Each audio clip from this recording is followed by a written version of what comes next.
Hello, I'm Dr. Kaye Wise Whitehead, the president of the Association for the Study of African American Life and History, ASALH.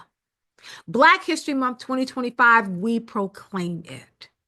According to former Georgia Representative Julian Bond, Black Panther leader Elbridge Cleaver once said that when Rosa Parks chose to stay seated on that bus in Montgomery, Alabama, somewhere in the universe, a gear in the machinery shifted and everything changed.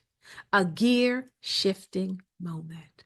In the history of this country, in the ongoing fight against racial oppression, against a white supremacist narrative, and against the racial apartheid laws that were passed and upheld, there have always been gear-shifting moments when individual people have taken a stand. Gears shift when we choose to fight, when we choose to stand up, and when we refuse to back down. The moral arc of the universe does not bend on its own toward justice. It bends because we push it.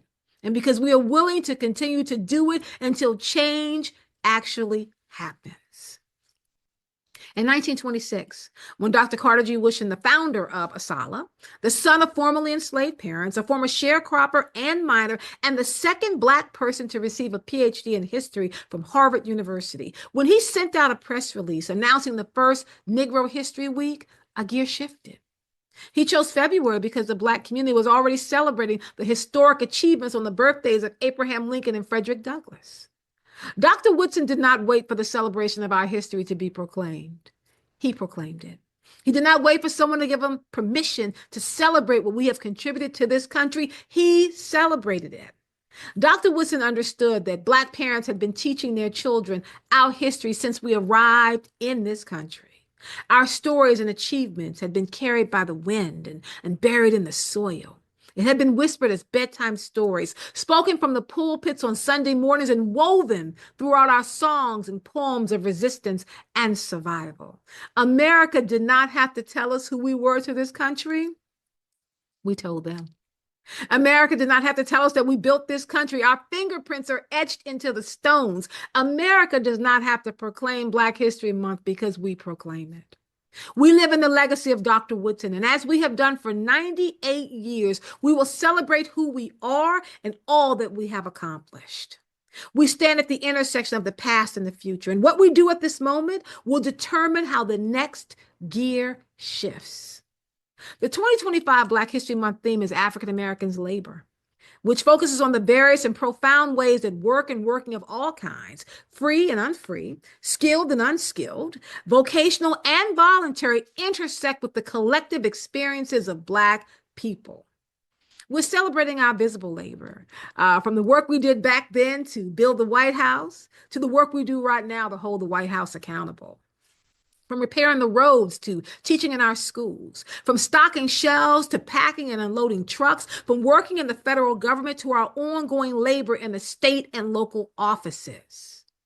We're also celebrating our invisible labor, from raising and teaching our children to caring for our aging family members, from finding ways to practice revolutionary self-care to finding ways to hope beyond hope in a country that frequently targets and terrorizes Black people.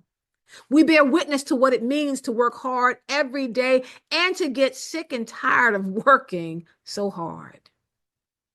As the president of ASALH, one of the many legacy keepers of Dr. Carter G. Woodson, I am excited to proclaim and uplift the start of Black History Month 2025.